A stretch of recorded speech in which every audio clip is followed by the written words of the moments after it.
Rusia buat ladang ranjau berlapis-lapis, tank-tank barat dihajar habis-habisan di garis depan medan perang Ukraina.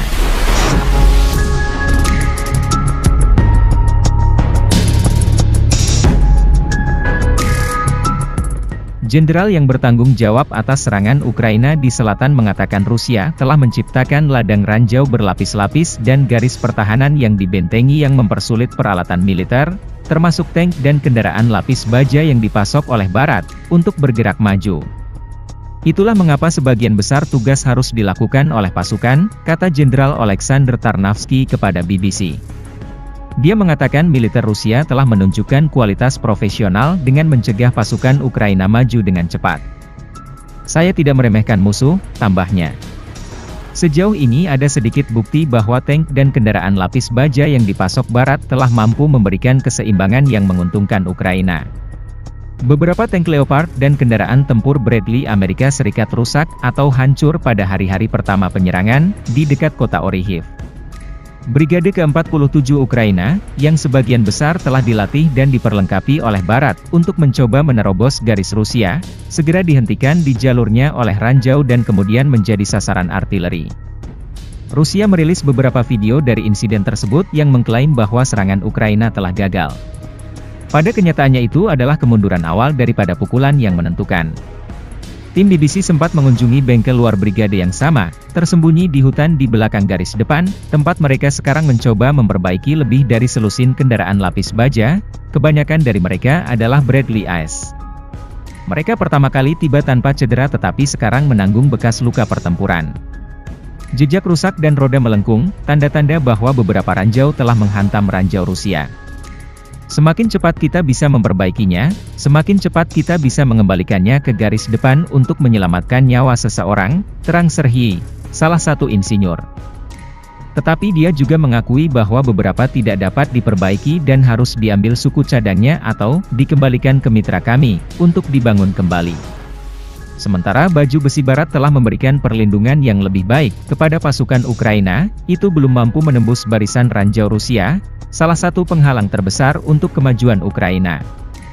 Bepergian ke front selatan, tim BBC juga melihat kendaraan lapis baja Mastiff yang dipasok Inggris rusak dan hancur. Brigade ke-47 sekarang menggunakan beberapa tank tua era Soviet untuk membersihkan ladang ranjau.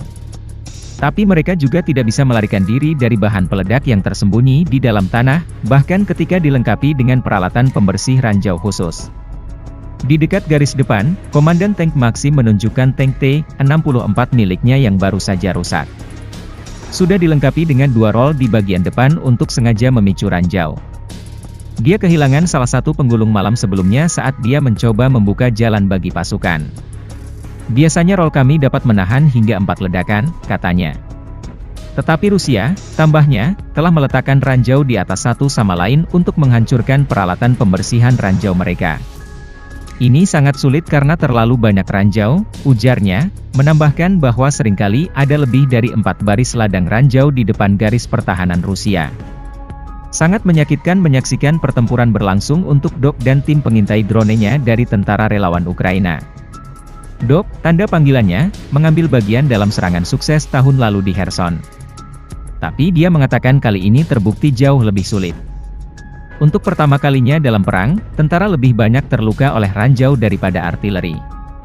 Saat kita maju, kita menemui ladang ranjau di mana-mana, terangnya.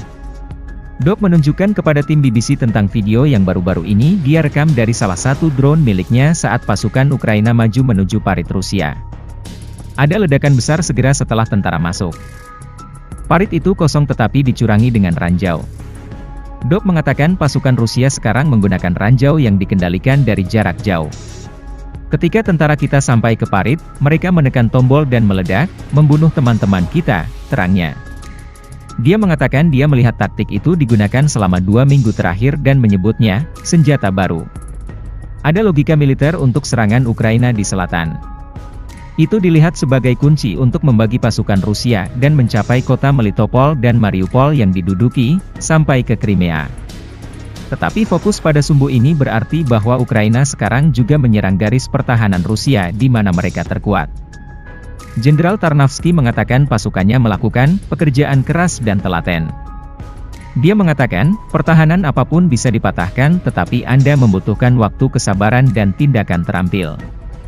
Dia juga percaya bahwa Ukraina perlahan melemahkan musuh mereka. Rusia, katanya, tidak peduli kehilangan orang, dan perubahan baru-baru ini dalam kepemimpinan militer mereka, berarti semuanya tidak baik-baik saja. Dia menegaskan bahwa Ukraina belum melakukan kekuatan serangan utamanya.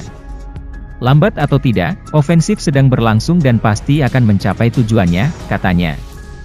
Tim BBC bertanya kepada Gen Tarnavski bagaimana kita bisa menilai apakah itu sukses atau gagal. Dia tersenyum dan menjawab pertanyaan itu. Jika serangan itu tidak berhasil, saya tidak akan berbicara dengan Anda sekarang, terangnya.